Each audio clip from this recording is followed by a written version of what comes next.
एकदम सरल मार्ग मिल गया तो सफलता सहजता में नहीं मिल सकती। थोड़ा चलते चलते टर्न आएगा, मोड़ आएगा। कुछ मोड़ जिंदगी में ऐसे आ जाते हैं जिन मोड़ के बल पर संसार का मनुष्य उन्नति की सीढ़ी पर चले जाता, सफलता की ओर बढ़ जाता।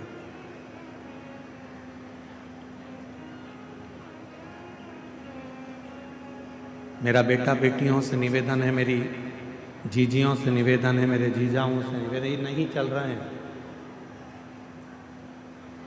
कान लगा उसमें। मेरा जीजी जीजाओं से निवेदन है, बेटियों से निवेदन है, मेरी माताओं से निवेदन है, मेरे भाई बहन से निवेदन है कि जिंदगी में यदि मानव का देह मिला है और मनुष्य का शरीर मिला है, संघर्ष से पीछे मत हटिए, मेहनत से पीछे मत हटिए, असफलता को देखकर डरना नहीं। एक ना एक दिन मेरा देव अधिदेव महादेव, मेरा बाबा भोलेनाथ आपका हाथ पकड़कर आपको मंजिल तक पहुंचा करेगा।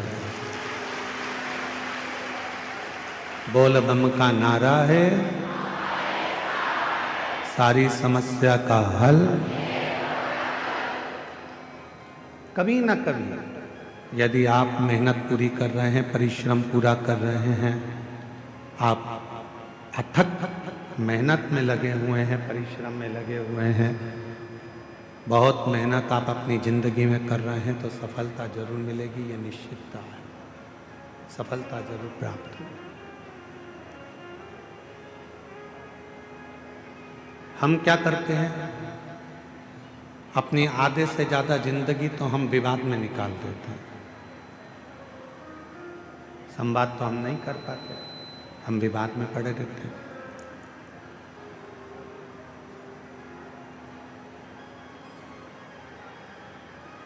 आवाज नहीं जा रही है पंडाल में।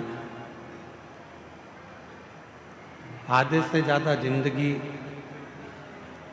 हम विवाद में निकाल देते हैं। थोड़ा सा जीवन, कुछ जीवन ऐसा होता है जिसको हम संवाद में निकालते हैं।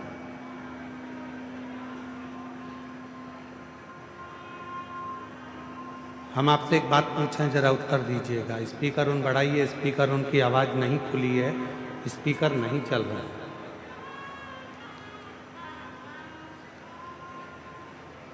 एक बात आपसे पूछें, उत्तर दीजिएगा।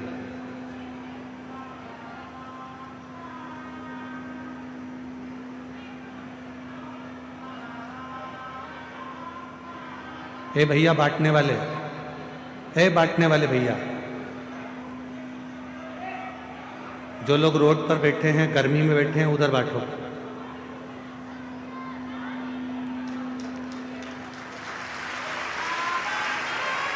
ले जाओ यहां से। जो लोग रोड पे बैठे हैं, गर्मी में बैठे हैं, धूप में बैठे हैं, उनको दीजिए। मेरी जीजियां अपने साथ में 2 पानी की बोतल लाई हैं।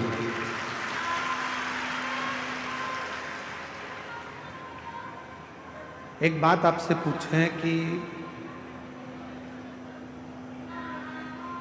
पांडव और कौरव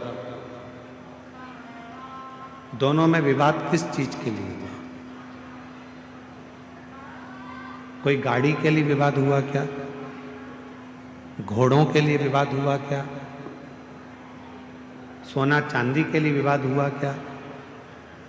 कौरव और पांडवों में विवाद हुआ तो केवल जमीन के लिए विवाद हुआ, केवल जमीन के लिए।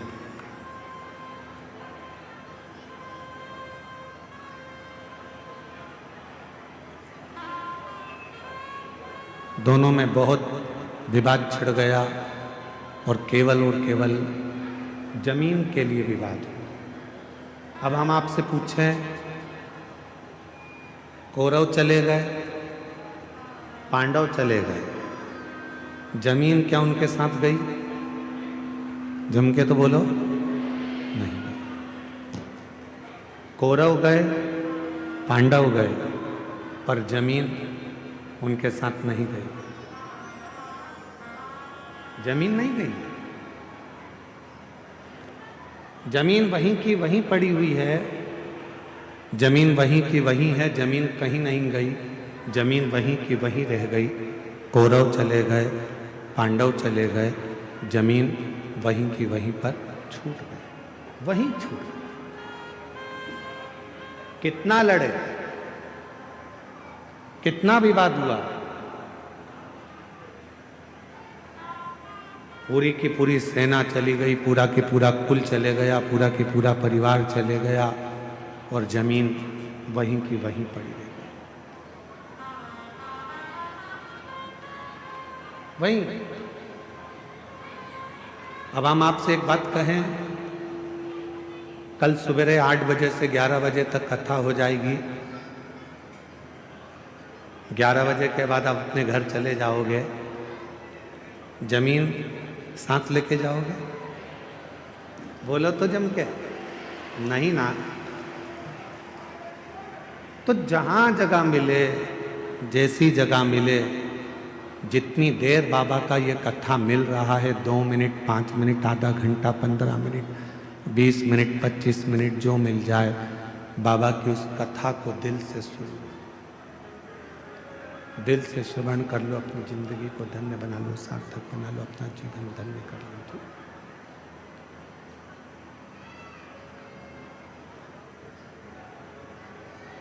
जमीन कहीं नहीं गई है, जमीन वहीं की वहीं है, जमीन को कोई लेकर नहीं गया, जमीन अपनी जगह पर रह गई, जमीन कहीं पर नहीं गई है।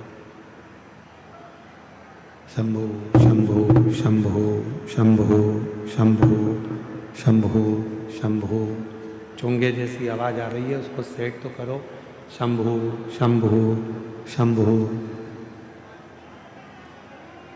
जमीन कहीं नहीं गई, जमीन वहीं की वहीं रह गई है। कौरव चले गए, पांडव चले गए, पर जमीन वहीं है। शिव पुराण कह रही है, यानी मानव देह मिला है, मानव का शरीर मिला है, मनुष्य का शरीर मिला है। कान लगाओ मां। मानव का शरीर मिला है, मानव की देह मिली है, मनुष्य की देह अगर प्राप्त हुई है और हमने उस पूरी मानव की देह को, मानव के शरीर को मात्र विवादों में निकाल दिया और हम भगवान देवाधिदेव महादेव का कोई भजन ना कर पाए, कोई संवाद ना कर पाए, तो आपकी और हमारी जिंदगी दोनों ही व्यर्थ है, दोनों ही व्यर्थ। और मैंने तेरे ही भरोसे बाबा, तेरे ही भरोसे हवा उड़ती जागी बाबा, डोर हतो छठी नाम कटी जागी। भोले मैं तेरी पतन, शंभो मैं तेरी पतन। हमारा पूरा जीवन, हमारा पूरा समय हम विवादों में निकाल दिए, तो फिर हमारा जीवन व्यर्थ चले गया, व्यर्थ निकल गया। उस जीवन को श्रेष्ठ कैसे बनाए? मान लो बहुत बड़ा रोग हमारी जिंदगी में आ गया, बहुत बड़ी बीमारी हमारी जिंदगी में आ गई, डॉक्टर की दवाई भी ले रहे हो, इलाज भी करवा रहे हो, जांचें भी करवा रहे हो, सब कुछ कर रहे हो, सब कुछ, उसके बाद भी यदि आराम नहीं लग रहा, उसके बाद भी अगर हमको हमारे शरीर में आराम नहीं लग रहा, तो फिर हम क्या करें? बहुत सावधानी से सुनिएगा कथा को, ध्यान लगाइएगा जरा, बहुत सावधानी से। जब लग रहा है कि मैं डॉक्टर की दवाई खा रहा हूं, जब लग रहा है कि मैं दवाइयां खा रही हूं, जांचें भी करा रही हूं, इसके बाद भी मेरे शरीर पर दवाई असर नहीं कर रही, मेरा स्वास्थ्य ठीक नहीं हो रहा, तब 2 लोटा जल लीजिए, 5 बेलपत्री शिव जी पर चढ़ा दीजिए और जल की धार दोनों हाथों से धीरे धीरे कुंदकेश्वर महादेव का नाम लेकर जल की धार चढ़ाना प्रारंभ करें। 1 बेलपत्र और शिव जी पे चढ़ा हुआ जल लेकर आ जाइए। जल को सुबह पी लीजिए, बेलपत्र को प्रदोष काल के समय पर चबा चबा कर खाना प्रारंभ कर लीजिए। दवाई लगना चालू हो जाएगी, शरीर को आराम लगना प्रारंभ हो। दवा नहीं छोड़ना है। हम पहले भी अपनी कथा में कहे, डॉक्टर शंकर भगवान का एक रूप होता है, शिव का एक स्वरूप है डॉक्टर। डॉक्टर बोले दवा लो, लेते रहो, डॉक्टर बोले जांच कराओ, जांच कराओ। डॉक्टर की दवा खाते खाते हमको दवा के साथ में थोड़ी सी भगवान देवादिदेव महादेव की दुआ की जरूरत है। दवा और दुआ दोनों साथ चलेगी तो तुम शीघ्र अतिशीघ्र स्वस्थ हो। कई लोग ऐसे भी हैं संसार में जो आडंबर में फंसे हुए हैं, ढोंग में फंसे हुए हैं, पाखंड में फंसे हुए हैं। किसी के यहाँ जाकर पूछ लिया कि मेरा शरीर में ऐसा हो गया, किसी ने कह दिया तुम्हारे रिश्तेदार ने ऐसा कर दिया, तुम्हारे परिवार वाले ने ऐसा कर दिया, इसलिए तुम्हारे साथ में ऐसा हो गया। हम उसके पीछे पड़ गए और हमने इलाज नहीं करवाया, आखिरी में हमारा शरीर और बेकार हो गया।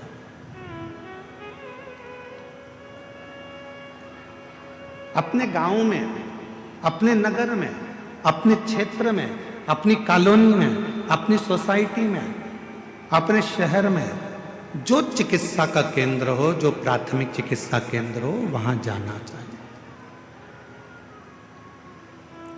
मैं देवघर के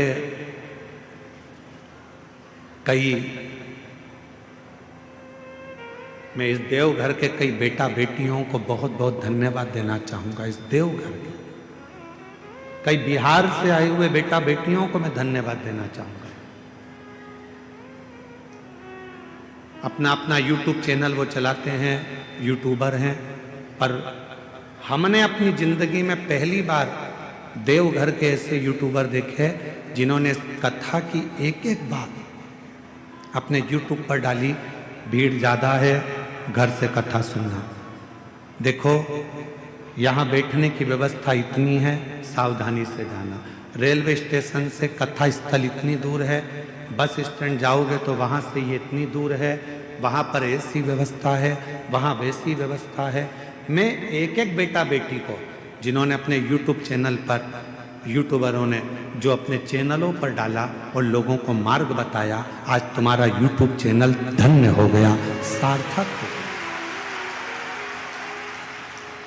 मैं यहाँ की पत्रकार बंधुओं को, यहाँ की सोशल मीडिया को, यहाँ की मीडिया को धन्यवाद दूंगा।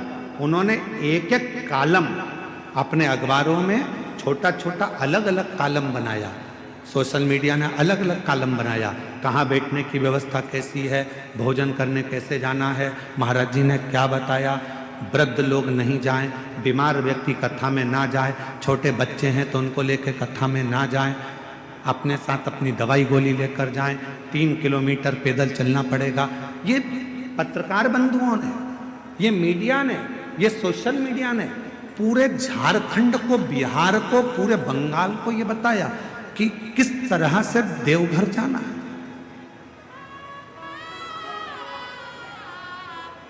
किस तरह से। देवघर के कई बेटा बेटी रात्रि को चाय बना बना के लोगों को पिला रहे हैं। देवघर के कई बेटा बेटी रात्रि को कम्बल बांट रहे हैं। देवघर के कई बेटा बेटी रात्रि को किसी को डॉक्टर की जरूरत पड़ जाती है तो हाथ पकड़कर उसको हॉस्पिटल तक लेकर जा रहे हैं। ये देवघर है जहां मेरा शंकर बसता है। ये देवघर है जिसके बच्चे बच्चे में मेरा शंकर बसता है। ये देवघर है जहां की बेटी के हृदय में स्वयं शिव और शक्ति बसता है। ये इस देवघर को पहचानना बहुत कठिन है। देवघर को जो पहचान गया, देवघर को जो जान गया, उसने अपनी जिंदगी सार्थक कर ली। सार्थक।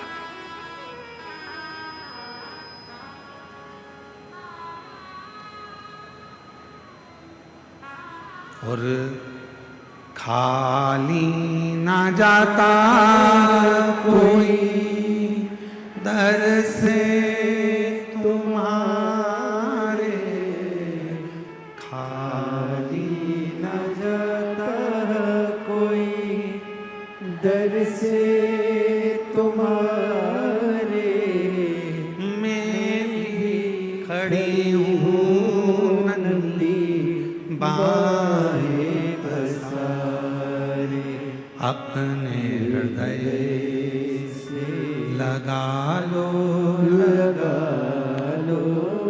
गिरा जा रहा हूँ, उठा लो भोले अपने दर से अब तो ना टालो, जा रहा हूँ, उठा लो। मेरे शिव किसी को खाली नहीं भेजे हैं जीवन में, सबका भंडार भरकर, सबको संपदा देकर। जरा विचार करिए, ये वो पवित्र धरा है जहाँ बेजू ग्वाले ने भगवान शंकर के शिवलिंग को माता पार्वती जी के, माँ आद्य शक्ति माता सती के हृदय में ले जाकर रख दिया था। लंका का राजा रावण देखकर थकित रह गया था, तो क्रोध में आकर लंका के राजा रावण ने उस शिवलिंग को अपने अंगूठे से जमीन में धंसाना प्रारंभ कर दिया।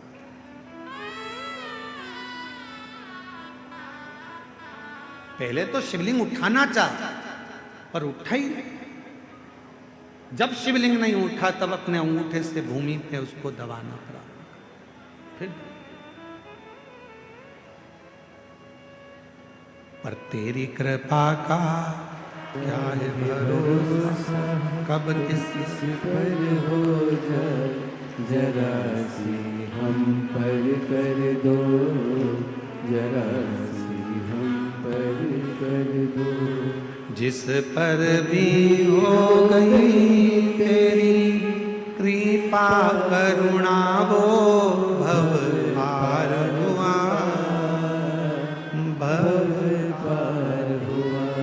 पापी हो चाहे जितना, उसका भी बाबा उद्धार हुआ, उद्धार हुआ।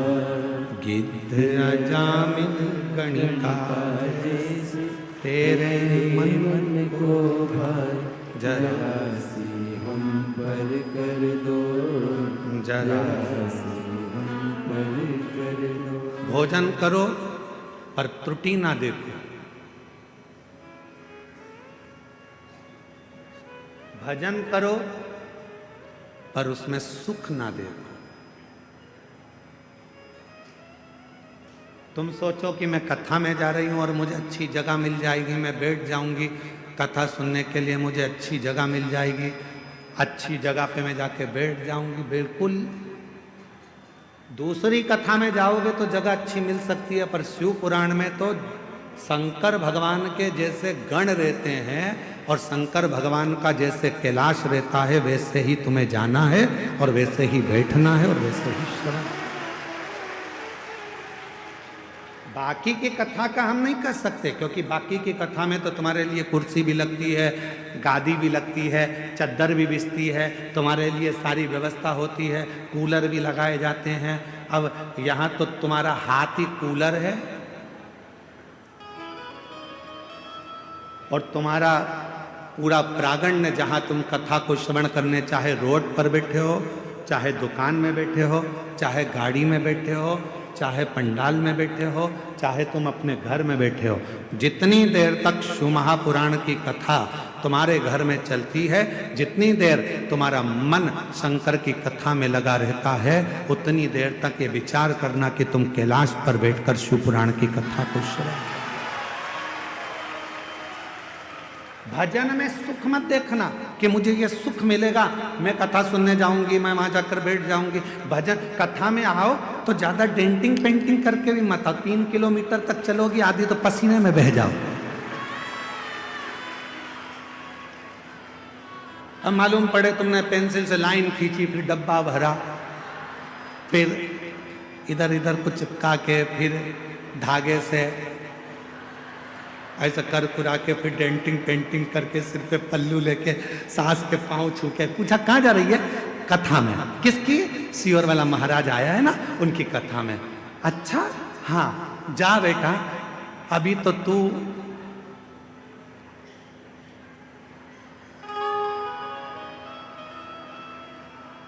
तू बहुत सुंदर बनकर जा रही है। जब वहां से आएगी ना, मम्मी, ओ मम्मी, मम्मी बोली हाँ बेटा, आ गई कथा में से? ऐसा लग रहा है जैसे युद्ध लड़के आई है, ऐसा लग रहा है जैसे तू युद्ध लड़के आई।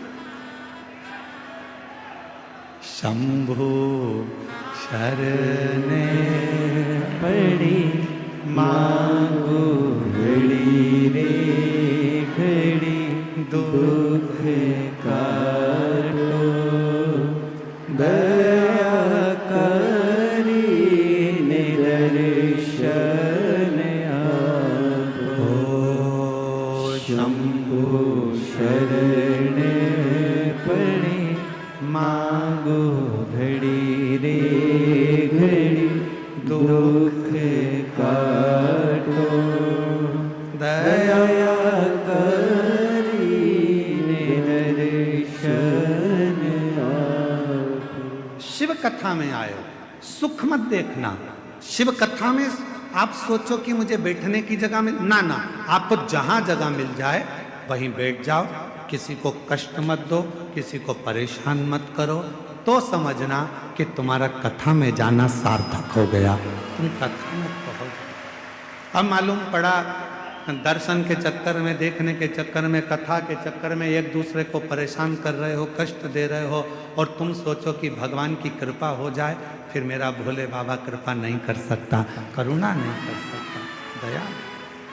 जहां मिले, रोड पर मिले, रोड पर जहां मिल जाए वहां शांति से बैठो, कथा को सुनो, 2 शब्द कानों में जाएगा, भगवान का नाम लेना, भगवान का भजन कर। तो भोजन में खोट मत ढूंढना, भजन में सुख मत ढूंढना। इसमें सुख मिलेगा, हमें बैठने की व्यवस्था अच्छी मिलेगी, धन अच्छा मिलेगा, ना ना, भजन करने बैठो तो ये विचार कर कर बैठना, जब भी बाबा वैद्यनाथ जी के दर्शन के लिए जाओ, देवघर की पवित्र भूमि पर आओ और बाबा के जब दर्शन करो तब बाबा से विनय करना, बाबा इतनी कृपा करना जैसे तेरे घर में गणेश जी हैं, तेरे घर में जगत जननी अम्बा है, तेरे घर में षडानंद कार्तिकेय है, तेरे घर में सारे भक्त हैं, तेरे घर में लक्ष्मी है, तेरे घर में नारायण है, तेरे घर में सारा सुख है। मेरे देवघर वाले बाबा, मेरे घर में तू आकर बैठ जाना, वो भी तेरा घर है, और मेरे घर में भी सब संपदा भर देना। ये तेरी, ये तेरी, ये तेरी करुणा।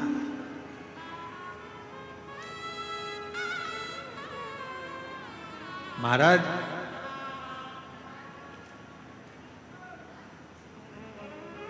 बालों को काला करो,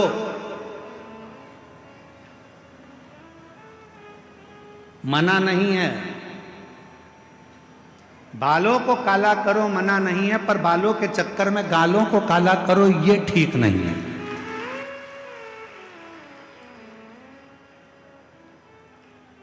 कमाओ मना नहीं है, खूब कमाओ मना नहीं है, भजन करो मना नहीं है, कथा सुनो मना नहीं है, पर तुम्हारे कमाने के चक्कर में किसी को दुख मिले, तुम्हारे भजन करने के चक्कर में कथा सुनना है, इधर से धक्का दो उधर से धक्का दो, तुम्हारे भजन के चक्कर में किसी को दुख हो तो वो कथा सुनना सार्थक नहीं है, वो भजन सार्थक, वो श्रेष्ठता नहीं। बाल काले करो मना नहीं है, पर बाल के चक्कर में गाल काले मत कर लेना। भजन करो मना नहीं है, कमाओ मना नहीं है, दुकान चलाओ, व्यापार करो, नौकरी करो, सर्विस करो, जब तक तुम्हारा शरीर भगवान ने अच्छा बना कर रखा है, मेरा भोले बाबा तुमको स्वस्थ बना कर रखा है, इस शरीर से खूब कमाओ मना नहीं है। मेरा कुबेर भंडारी, मेरा वैद्यनाथ बाबा, तुम सबके घर के खूब भंडार भरे। हम बाबा से यही प्रार्थना करते हैं कि बाबा खूब, ये शरीर श्रेष्ठ है, खूब कमाओ, खूब आगे बढ़ो। पर कभी कभी ऐसी जिंदगी में आ जाता है कि हमारे जीवन में एक आध समय ऐसा आता है कि खूब होने के बाद भी धीरे धीरे धीरे धीरे वो कम हो जाता है। उसका कारण क्या है? शिव महापुराण का एक सुंदर चरित्र है। भगवान शंकर का एक बड़ा सुंदर चरित्र, बड़ा सुंदर चरित्र शिव महापुराण में आता है। एक सुख नाम के राजा थे। बहुत सावधानी से सुनना, आज कथा का छठा दिन है। आज कथा की शिवरात्रि है। कल कथा पंडाल में सुबह 8 बजे से 11 बजे तक हो जाएगी। 1 बजे टीवी पर आएगी। बहुत सावधानी से कथा का रसतत्व ग्रहण करिएगा। बहुत दूर दूर से आए हो, 200-500 रुपये खर्च कर आए हो, बहुत ध्यान लगाना। आज कथा के बाद में बाबा से विनती कर, झोली पसार कर कह कर जाना, मेरी झोली तू भरना, 3 महीने में मुझे जो मांगा है वो दे देना, फिर कथा के पंडाल में जाकर पत्र अवश्य लिख कर दो। महाराज, एक सुख नाम के राजा थे। पांड्य देश में रहते थे। बहुत अच्छा वैभव था उनका, बहुत धन था उनके पास, कोई संपदा की कमी नहीं थी उनके पास, बहुत वैभव। धर्मपत्नी भी बहुत अच्छी थी। बच्चे थे वो भी अच्छे थे।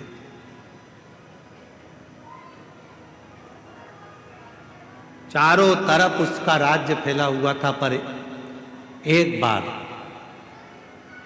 नगर में अकाल पड़ गया। अकाल, वृक्ष फल नहीं देते, अन्न नहीं होता, पीने का पानी नहीं है। जितनी राज्य में घोड़े थे, हाथी थे, सेना थी, रथ थे, सब धीरे धीरे वो घोड़े हाथी बीमार होते चले गए, मरते चले गए। अकाल पड़ गया। सुख नाम के राजा के आसपास का जितना क्षेत्र था, सारे क्षेत्र में अकाल पड़ा हुआ था, बीमारी आ गई थी, जिस बीमारी ने चारों तरफ से लोगों को घेर लिया। बीमारी,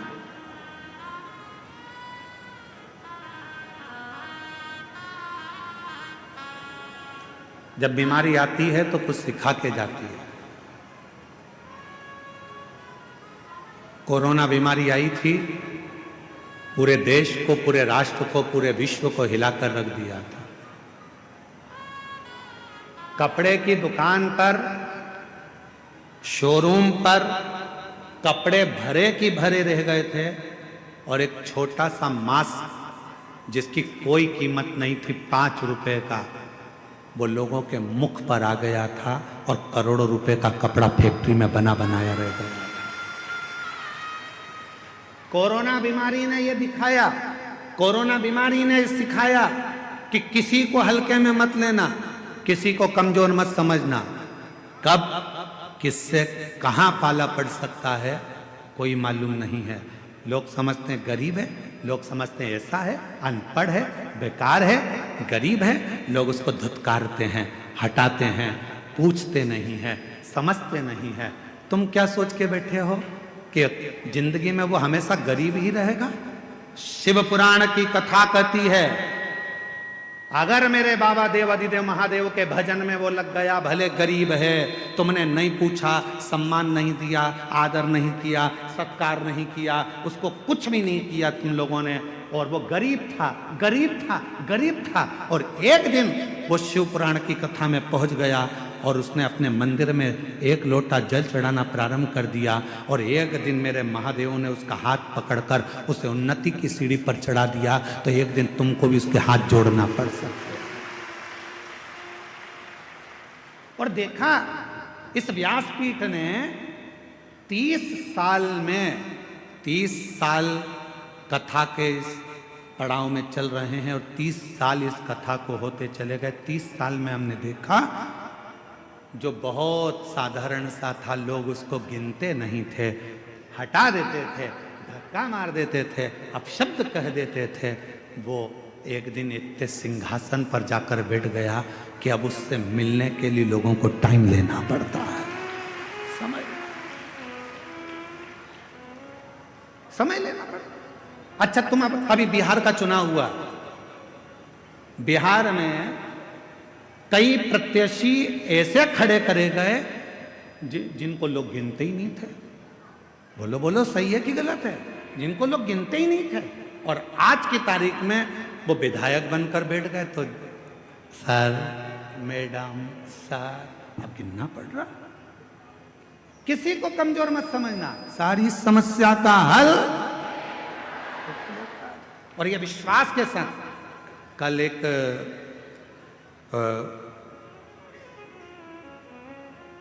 बिहार के ही एक क्षेत्र के कल एक एसडीएम और एक कोई कलेक्टर महोदय दोनों आए थे।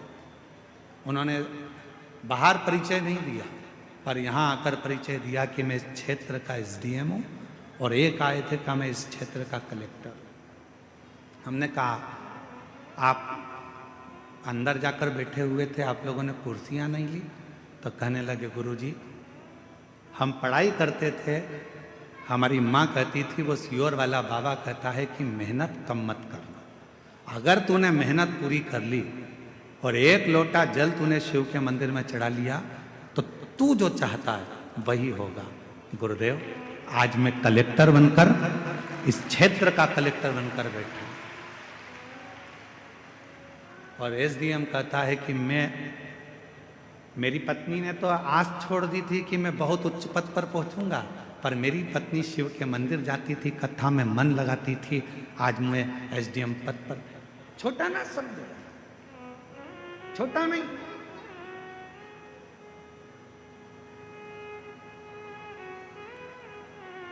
साधारण ना समझे। तेरी कृपा का काहे भरोसा, कब किस पर हो जाए, जरा सी हम पर कर दो, जरा सी हम पर कर दो। छोटा ना समझे। कौन छोटा कब बढ़ जाएगा, कोई भरोसा। कोई बहुत दादा बनता है, पहलवान बनता है, बहुत सूरमा बनता है, एक दिन शरीर में ना जाने कौन सा रोग लग जाएगा, पलंग पर पड़ा रह जाएगा। इसलिए न तन का अहंकार करो, ना धन का अहंकार करो। यदि अहंकार करना ही है तो अपने देव अधिदेव महादेव की भक्ति का अहंकार करो, शिव भक्ति का। बड़े बड़े सूरमा भी सैया पर लेट जाते हैं,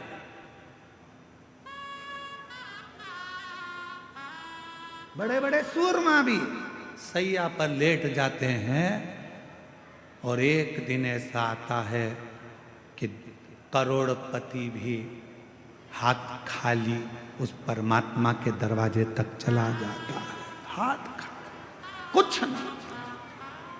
पांड्य देश का राजा सुख, धन बहुत था, वैभव बहुत था, सत्ता बहुत थी, संपदा बहुत थी, सब कुछ था, पर किसने समय जाना अकाल पड़ गया, राज्य के हाथी घोड़ा सब मर गए, बीमारियां लग गई, लोग होन बीमार पड़ने लगे, मरने लगे, अकाल था, कुछ खाने को नहीं मिला, पानी पीने को नहीं मिला, कुछ भी नहीं मिला, कुछ। पास के राज्य के राजाओं को मालूम पड़ा कि पांड्य देश पर ये अकाल पड़ गया है, अच्छा मौका है, आक्रमण करो और आक्रमण करके इस राज्य पर अपना हक जता दो।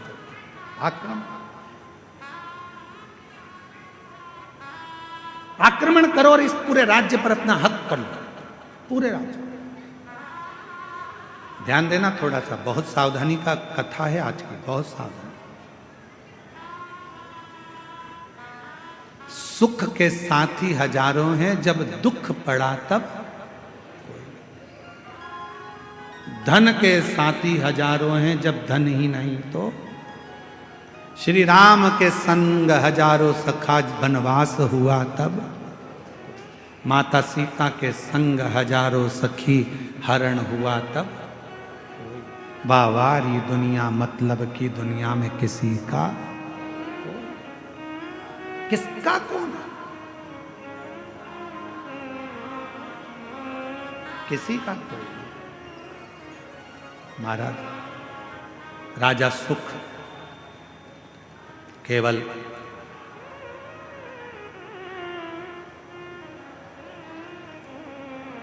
अपने दिल की बात किससे कहें, अपने हृदय की बात किससे कह सकते हैं, किससे अपने मन का भाव कहें। एक वो सुंदर लाइन का स्मरण आता है कि मेरा तू ही तो हमदर्द है, जिसे हर दर्द कहता हूँ। आप भी बोलिए, मेरा तू ही तो हमदर्द है, जिसे हर दर्द कहता हूँ। दुनिया के आगे प्रभु चुपचाप में रहता हूँ। दुनिया के आगे प्रभु चुपचाप में रहता हूँ। मेरा तू ही तो हमदर्द है, जिसे हर दर्द कहता हूँ। मेरा तू ही तो हमदर्द है, जिसे हर दर्द कहता हूँ। किससे कहोगे जाके? जीवन में थोड़ा दुख आएगा, तकलीफ आएगी, कष्ट आएगा, किसको कहोगे? किसको कहोगे? पड़ोसी से कहोगे तो लोग कहेंगे पहले तो फूली फिरती थी, अब जगत में रोती फिरती है। रिश्तेदारों से कहोगे तो लोग कह देंगे पहले तो जगत में घूमती फिरती थी, अब रोती फिरती है। किससे कहेंगे? मेरा तू ही तो हमदर्द है, जिसे हर दर्द कहता हूँ। बाबा ओ देवघर वाले, ओ काशी वाले, ओ केदारवासी, ओ सीहोर वाले, मेरे दुख को कौन सुनेगा? मेरे महाकाल बाबा तुझे ही तो पुकारा है, मेरा तू ही तो हमदर्द है जिसे हर दर्द कहता। बाबा बहुत दिन से खाली झोली है बाबा, बहुत पुकार रहा हूं बाबा,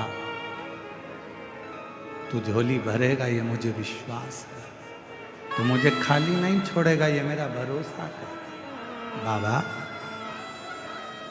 ये मेरा भरोसा कहता है, ये मेरा विश्वास कहता है, तू मुझे खाली नहीं छोड़ेगा, ये मेरा भरोसा कहता है, ये मेरा विश्वास कहता है, तू मुझे खाली नहीं रख सकता। और शंभु शरण पड़ी मांगो घड़ी रे घड़ी दुख काटो दया करी दर्शन आपो। शंभु शरण पड़ी मांगो घड़ी रे घड़ी। हमारे बीच में डॉक्टर साहब दुबे जी सांसद महोदय पधारे हैं, जोरदार ताली बजाओ। डॉक्टर श्री निशिकांत जी दुबे जी सांसद महोदय, जिनका इस कथा में, इस पूर्ण कथा के अंदर बहुत बहुत प्रत्यक्ष और अप्रत्यक्ष सहयोग रहा है। एक बार जोरदार ताली बजाकर साधुवाद।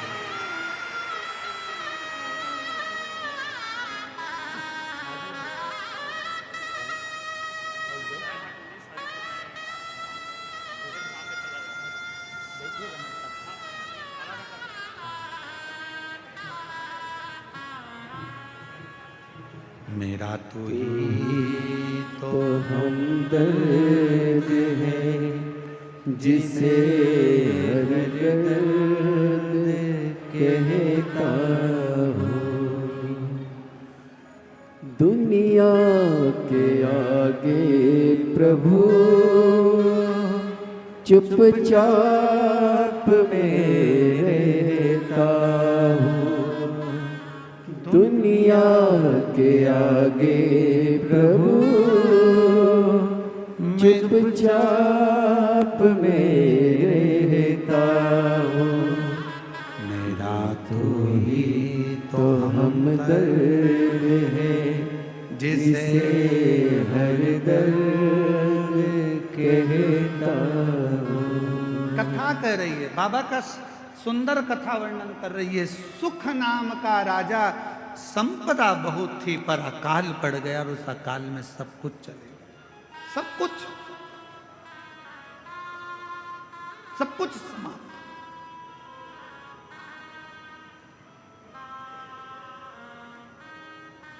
अब राजा के ऊपर आसपास के राज्य के राजाओं ने आक्रमण कर दिया। राजा के ऊपर आसपास के राज्य के आक्रमण हुआ और आक्रमण हुआ, पूरा वैभव राजा का चले गया। राजा अपनी पत्नी और बच्चों के साथ और थोड़ी सी सेना को लेकर, 20-25 सेना को लेकर राजा जंगल में चले गया। कहीं ये दूसरे राजा मुझे मार ना डाले, ये दूसरे राजा मुझे समाप्त ना कर दे। चले गया दूसरे वन के अंदर गया। राजा देखा कुछ खाने पीने को मिलता नहीं, प्राप्त नहीं। बहुत रो रहा था। साथ के जितने सैनिक थे वो भी समझा रहे थे, महाराज क्यों रो रहे, क्यों, किस लिए रो रहे, तुम्हारी आंख में आंसू क्यों है? बचा नहीं सका, मेरा राज्य पूरा की पूरा चला गया और मेरे स्मरण में ये अकाल पड़ गया। पानी नहीं मिला, भोजन नहीं मिला, अन्न नहीं मिला, सामग्री नहीं मिली, सब की सब पूरा चले गया। ये मुझे दुख हो, ये मेरा। महाराज क्यों चिंता करते हो? सामने एक शंकर भगवान का शिवलिंग एक ओटले पर, ओटला जानते हो, चबूतरे पर केवल शिवलिंग रखा हुआ था, केवल शिव और कुछ नहीं, केवल शिव।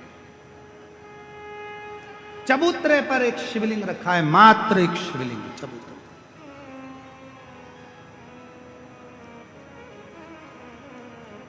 सुख राजा क्या देखता है कि वहां से एक कोई पथिक जल चढ़ाकर जल लेकर आ रहा था। वो जल राजा के पास आया। राजन, पथिक ने पूछा तुम कौन हो? आप कौन हो? पथिक पूछ रहा है आप कौन हो?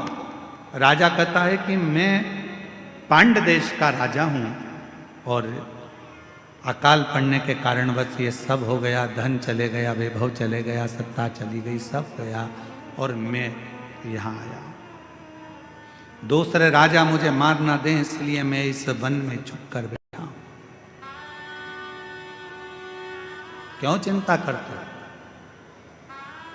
ले राजन, शिव का चढ़ा हुआ जल है, थोड़ा सा पी लो।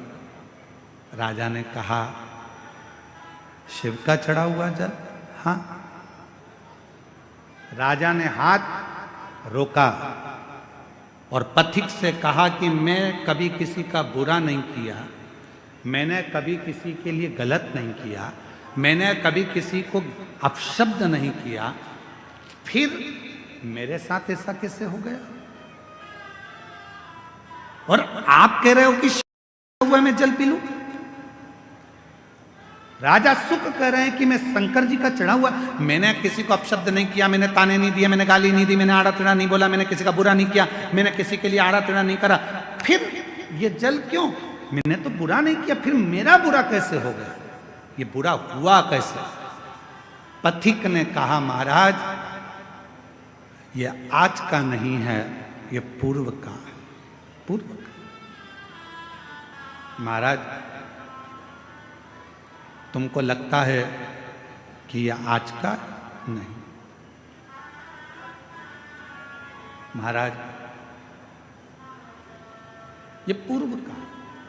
और हम पहले भी कहे कोई पिछले जन्म के अच्छे कर्म मुझे बाबा तेरा साथ मिला, कोई पिछले जन्म के अच्छे कर्म मुझे बाबा तेरा साथ मिला। जहाँ सारी दुनिया झुकती है, जहाँ सारी दुनिया झुकती है, मुझे वो आली दरबार मिला, दरबार मिला।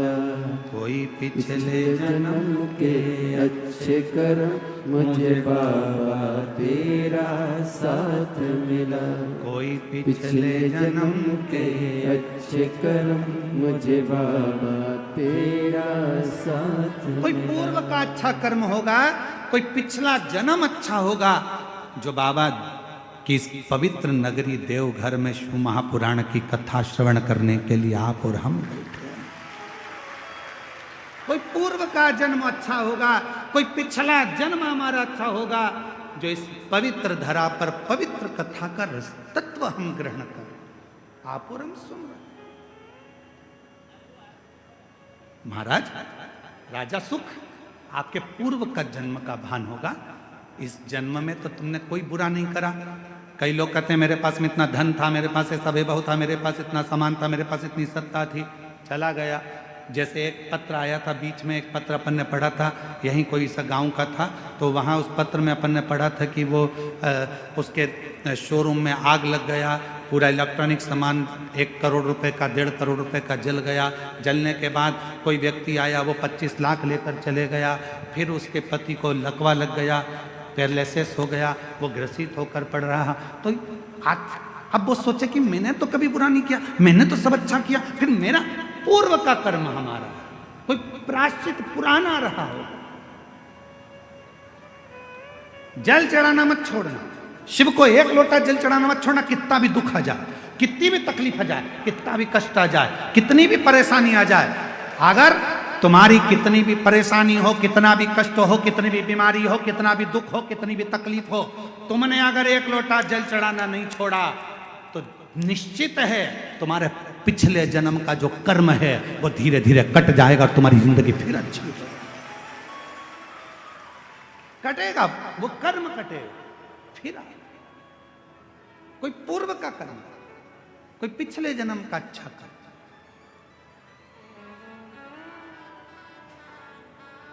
मैं माननीय सांसद महोदय डॉक्टर निशिकांत जी दुबे जी साहब को भी धन्यवाद दूंगा कि आपके पूर्वजों का, माता पिता का और कहीं देवघर वाला मेरे भोले बाबा का आप पर भी बड़ा आशीर्वाद है। इसलिए बाबा ने पहले दिन भी कथा में बुलाया और आज छठे दिन शिवरात्रि के दिन भी बाबा ने आपको कथा है। ये आपकी साधुता, ये शिव तत्व का है, ये इसी को प्रभु कृपा कहते, इसी को शिव कृपा कहते, वो करुणा कर।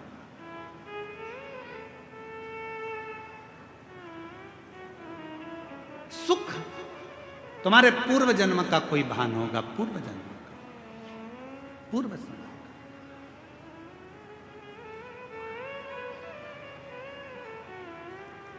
और कोई पिछले जन्म के अच्छे कर्म मुझे बाबा तेरा साथ मिला, कोई पिछले जन्म के अच्छे कर्म मुझे बाबा तेरा साथ मिला। कोई पूर्व का कर्म था राजा सुख, तुम चिंता मत करो, तुम जल तो पियो। राजा सुख ने पूछा कि आप इतना जानते हो तो एक बात और बताओ कि मैंने पिछले जन्म में ऐसा क्या कर दिया था जो मेरा पूरा सत्ता, पूरा वैभव सब चले गया। पथिक ने कहा राजा सुख सुनो, पूर्व जन्म में तुम एक डाकू बनकर जन्म लिए थे, मारना, काटना, बेकार करना, कष्ट देना, सब करा, सब किया। लोगों का अन्न छुड़ा लिया, लोगों का वैभव छुड़ा लिया, इसलिए तुम्हारी सत्ता, तुम्हारा वैभव चले गए। राजा सुख ने कहा यदि तुम कहते हो कि मैं पूर्व में डाकू था तो फिर इस जन्म में राजा कैसे बन गया, फिर इस जन्म में मुझे राजा का जन्म कैसे मिल गया, फिर इस जन्म में मेरे हाथी घोड़े कैसे हो गए, फिर इस जन्म में मेरी पत्नी बच्चे कैसे मिल गए, इस जन्म में मैंने सुख कैसे पा लिया। तब पथिक ने कहा महाराज तुमने जिंदगी में एक काम करा, तुम भले डाकू बने, एक बार तुम्हारे शरीर में रोग हो गया, रोग होने के कारण तुम वन में औषधि ढूंढने गए, औषधि ढूंढने के लिए जब गए तुम्हें प्यास लगी, प्यास लगी तो तुम्हारे पास में पानी नहीं था, पानी नहीं था, एक शंकर का शिवलिंग देखा, उस शिवलिंग के पास में एक पात्र भरा हुआ रखा था, उस पात्र को तुमने उठा लिया, देखा शंकर के शिवलिंग पर बहुत सारा कुछ ना कुछ पदार्थ लगा था, तुमने वही पानी शिव पर डाल दिया और उसी पानी को झेलकर तुमने पी लिया, जिसके फल स्वरूप तुम्हें इस जन्म में राजा का जन्म मिला, पत्नी मिली, बच्चे मिले, घर मिला, परिवार मिला, सुख मिला, सब कुछ मिला। पर पिछले जन्म का एक पुण्य तुम्हारे को राजा बना देता है, पिछले जन्म का कुछ पुण्य तुम्हारे को फिर उस राज्य को छुड़ा लेता है। हाथ जोड़ लिए सुख ने, आप बताओ महाराज, आप आज्ञा दो, अब मुझे वो राज्य कैसे मिलेगा। तब पथिक ने कहा उस राज्य को पाने का सबसे सुंदर तरीका है, शंकर के शिवलिंग के पास जाओ और शिव को फिर एक लोटा जल चढ़ाना प्रारंभ करो, वो सुख वापिस मिले। हमसे लोग पूछते हैं एक लोटे जल में क्या है, एक लोटे जल में ऐसा क्या है, एक लोटे जल में इतना वैभव कैसे है, एक लोटे जल में इतना सुख कैसे है, एक लोटा जल सारी समस्या का हल कैसे हो सकता है, एक लोटा जल श्री शिवाय नमस्तुभ्यम सारे दुखों को कैसे हर सकता है। आखिर इस मंत्र में, आखिर इस जल में ऐसा होता क्या है। हम कहते हैं हमसे मत पूछो, तुम्हारी जिंदगी में तकलीफ आए तो चढ़ा के देखो, प्रैक्टिकल करके देखो कि तुम्हें उसमें फायदा मिल रहा है कि नहीं मिल रहा है। मेरे बाबा तुम्हारा हाथ पकड़ रहे हैं कि नहीं पकड़ रहे हैं, वो चाहे, वो कृपा करे, वो करुणा करे।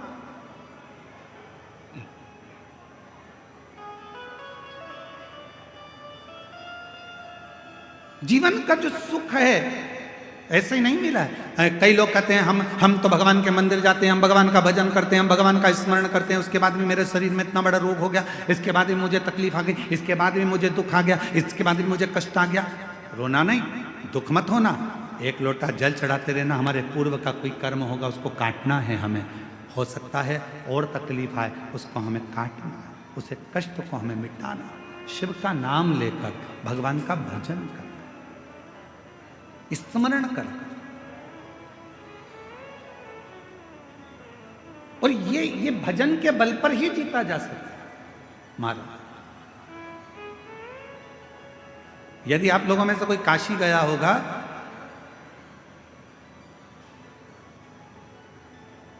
तो काशी में एक जगेश्वर महादेव है। जगेश्वर महादेव काशी में विराजमान है। कभी आप लोगों में से कोई गया होगा, स्मरण रखिए, काशी अगर कोई गया। एक होता है शमी का पौधा, एक होता है मंदार का पौधा। मंदार जानते हो सब लोग? बोलो तो जम के। सफेद आंकड़ा भी उसको बोलते हैं, मंदार भी उसको बोलते हैं। मंदार का पौधा और एक होता है शमी का। कहते हैं जिस व्यक्ति की जिंदगी में केवल घाटा ही घाटा लिखा हो, दुख ही दुख लिखा हो और कई साल हो गए हों किराए के मकान में रहते हुए या तकलीफ को भोगते भोगते, परिवार में कहीं सुख है ही नहीं, दो पौधे को याद रखना। और दोनों पौधे की कथा हमने पूर्व में सुना चुके, मंदार और शमी। दोनों की कथा सुनाइए कि ये कौन से मुनि थे, कौन से ऋषि के बेटे थे, ये मंदार और शमी किसके पुत्र थे, सब कथा सुने। आप YouTube पर सर्च करिएगा तो आपको कथा पूरी मिल जाएगी, आप उसको सुनिए। जिसकी जिंदगी में दुख ही दुख लिखा, कष्ट ही कष्ट लिखा, परेशानी ही परेशानी लिखी, तो मंदार और शमी ये दो पौधे ऐसे हैं जो जीवन में सुख प्रदान करते हैं। एक नियम बना लो, 12 महीने शिवरात्रि आती है, हर महीने शिवरात्रि पड़ती है, महीने में 2 बार प्रदोष पड़ती है। या तो प्रदोष का नियम बनाओ या शिवरात्रि का नियम बनाओ। एक काम करना चालू करो, थोड़ी सी मिट्टी शमी के पेड़ के नीचे की और थोड़ी सी मिट्टी मंदार के पौधे के नीचे की, दोनों को लाओ, अच्छा मिलाकर उसका एक शिवलिंग का निर्माण करो और उस शिवलिंग का पूजन प्रदोष काल में शाम के समय शिवलिंग के सामने 2 घी के दिए जलाकर, जैसी घर में पूजन करते हो वैसी की वैसी पूजन करो, आरती करो, थोड़ा सा भोग लगाकर निवेदन कर उस शिवलिंग का बाद में विसर्जन करो। 5 या 7 प्रदोष कर लो या 5 या 7 शिवरात्रि कर लो, आपको किसी के आगे हाथ नहीं फैलाना पड़ेगा। मेरा देव अधिदेव महादेव स्वयं भंडार भरना प्रारंभ कर देगा, स्वयं शिव भंडार भरेगा। मंदार और शमी के वृक्ष के नीचे का वो फल होता है जो सुख देता है, जो सुख देता है।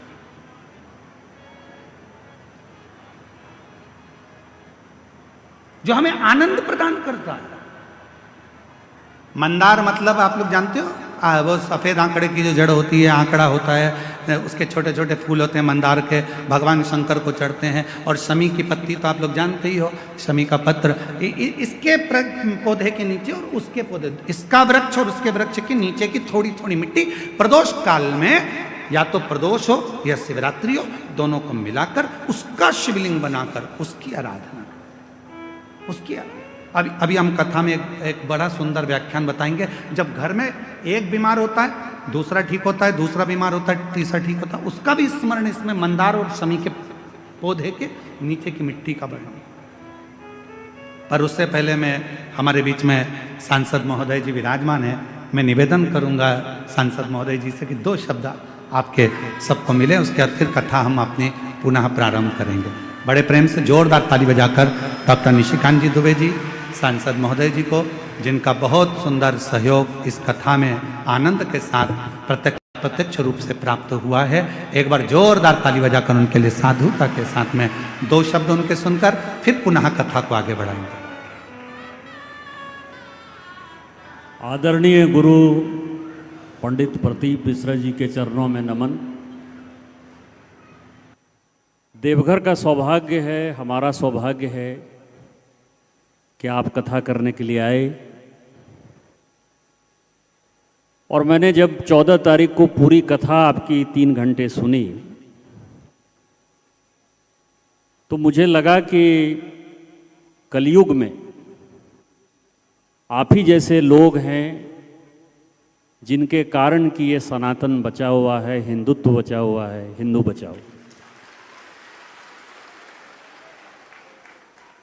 आपकी कथा जितनी मैं सुनता हूँ उतना मैं अनुभव करता हूँ कि कोई आडंबर नहीं है, कोई नई बात नहीं है। सभी ज्ञान की बातें जो लोग भूल गए, पूजा पाठ की पद्धति, संस्कृति और संस्कार जो लोग भूल गए, उन सबों को आप लोगों के सामने रखते हैं। और लोगों को आप ये नहीं कहते कि मैं कुछ कर दूंगा आपके लिए। जो सबसे बड़ी बात आपके कथा में है और सबसे बड़ी बात आपके व्यक्तित्व में है, आपका व्यक्तित्व इतना बड़ा है क्योंकि भगवान की असीम कृपा है आपके ऊपर, नहीं तो इतनी भीड़ जो है शायद बुलाने से भी कभी नहीं आती। किसी के हिम्मत नहीं है कि इतनी बड़ी भीड़ जो है लोग आ जाते। लेकिन आप जो कहते हैं कि सब कुछ भगवान शिव करते हैं, भगवान शिव की पूजा करो, भगवान शिव को पूजन करने के जो रास्ते आप बताते हैं वो अपने आप में बहुत बड़ा है। मैं इतना ही कहूँगा कि आप देवघर लगातार आते रहें।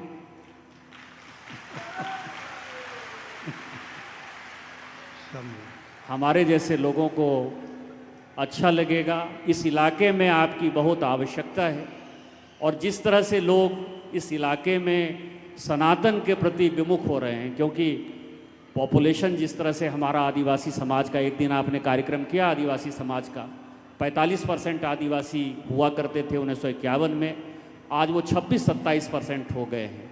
इसीलिए मैं आपसे आग्रह करता रहूँगा कि आप यहाँ आते रहें। आपके चरणों में नमन और हम लोगों की रक्षा करते रहें। भगवान शिव आपको शक्ति और सामर्थ्य दें जिसमें कि इस तरह की कथा पूरे देश भर में जारी रहे। इन्हीं शब्दों के साथ जय हिंद, जय भारत।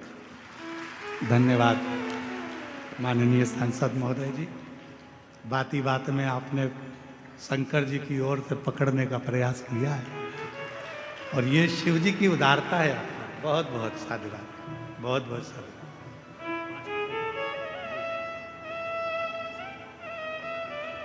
एक बार जोरदार ताली बजाएं। माननीय सांसद महोदय जी कह रहे थे कि आप आते रहें और आप कितने खुश हो रहे थे।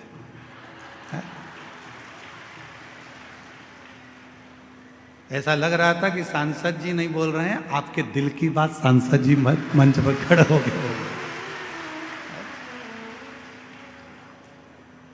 बोल बम का नारा है, हर हर महा। राजा सुख की कथा चल रही है।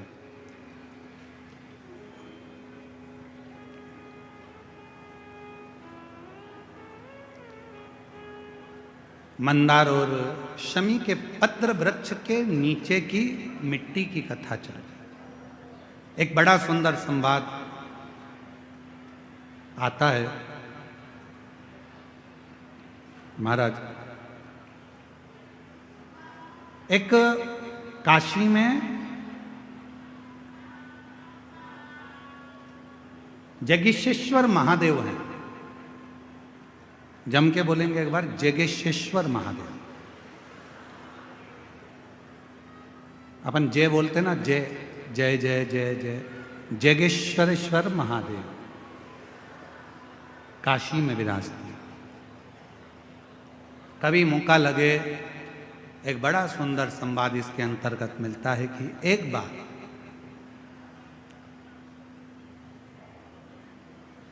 एक जगेश्वर मुनि हुए।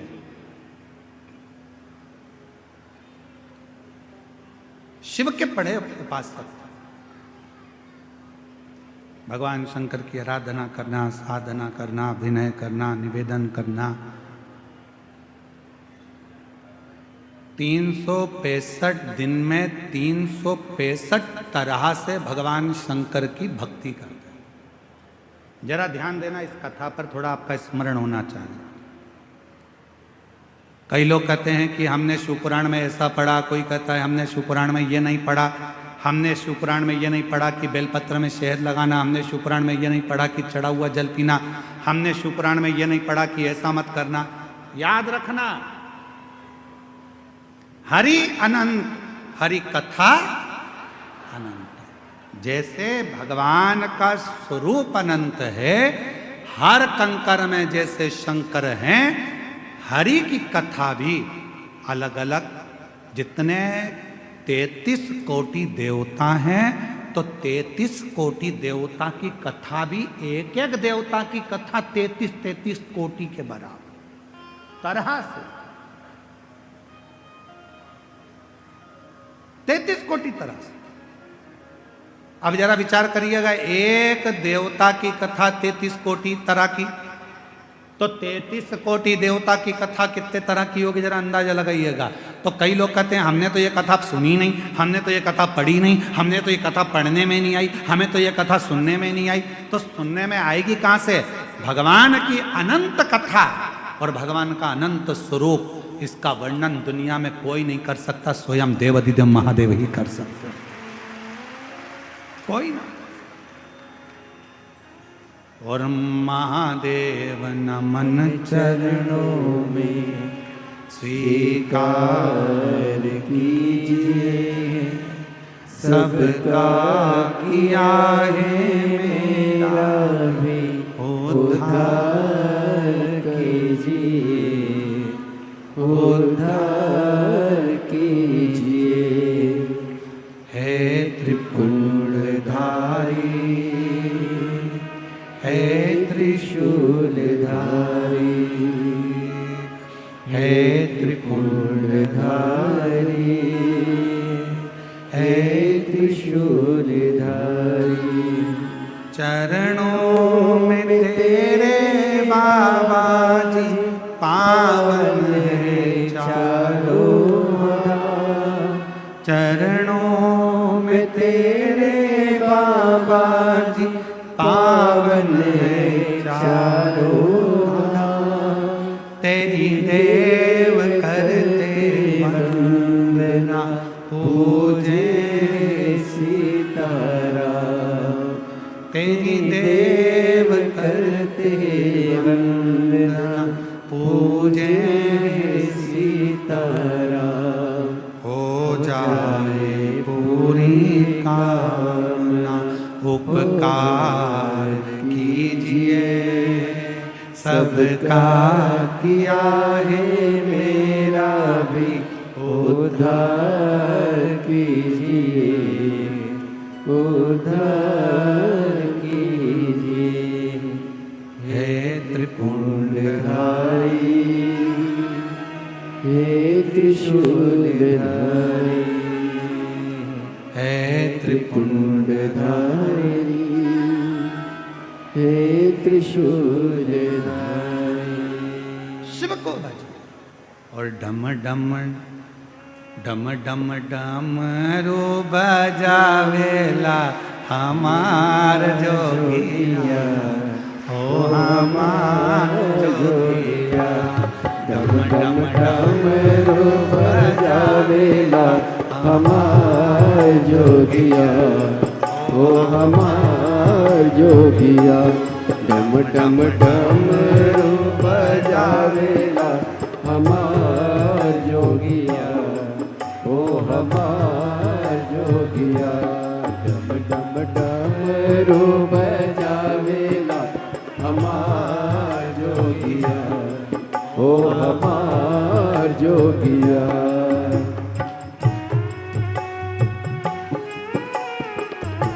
भाव से दोनों हाथों से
सवारी चंद सोहे लाली लाली करता बैलों की सवारी चंद सोहे लाली लाली करता बैलों की सवारी चंद सोहे लाली लाली करता बैलों की सवारी चंद सोहे लाली लाली धार गंगा के बहावेला हमार जोगिया ओ हमार जोगिया धार गंगा के बहावेला हमार जोगिया ओ हमार जोगिया डम डम डमरू बजावेला हमार जोगिया ओ हमार जोगिया डम डम डमरू बजावेला हमार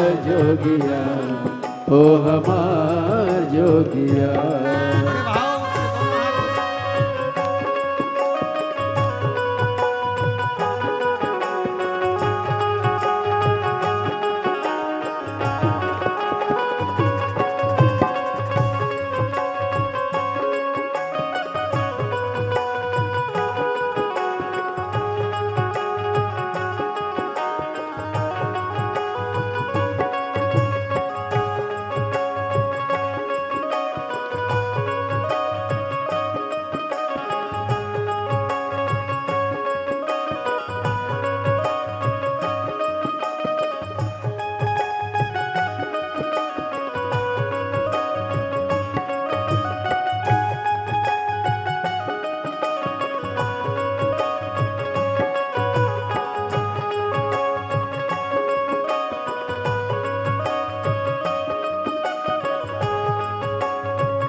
भोले खाते निस दिन भंग रहते पार्वती के संग भोले खाते निस दिन भंग रहते पार्वती के संग भोले खाते निस दिन भंग रहते पार्वती के संग बोल खाते निस दिन भंग रहते पार्वती के संग अंग बस मेरा मावेला हमार जोगिया ओ हमार जोगिया अंग बस मेरा मावेला हमार जोगिया ओ हमार जोगिया डम डम डमरू बजावेला हमार जोगिया ओ हमार जोगिया डम डम डमरू बजावेला हमार जोगिया ओ हमार जोगिया डम डम डमरू बजावेला हमार जोगिया ओ हमार जोगिया डम डम डमरू बजावेला हमार जोगिया ओ हमार जोगिया डम डम डमरू बजावेला हमार जोगिया ओ हमार जोगिया डम डम डमरू बजावेला हमार जोगिया ओ हमार जोगिया डमरू बजावेला हमार जोगिया ओ हमार जोगिया डमरू बजावेला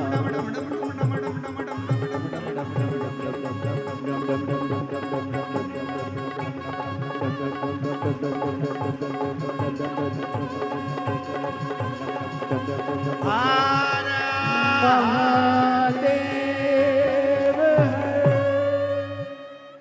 अपने स्थान पर बैठकर भगवान देवाधिदेव महादेव से अपने हृदय की बात बाबा देवाधिदेव महादेव से दिल से कहे।